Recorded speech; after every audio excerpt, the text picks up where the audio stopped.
مش بحكي عن الرجوع، مش ده الكلام ولا ده الموضوع.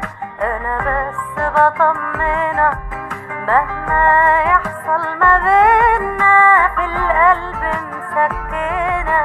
دول مش 10 يومين، طيب نروح من بعض فين؟ مش انا اللي هفكرك، انا عايزك تبقى عارف انا لسه بقدرك يا بعيد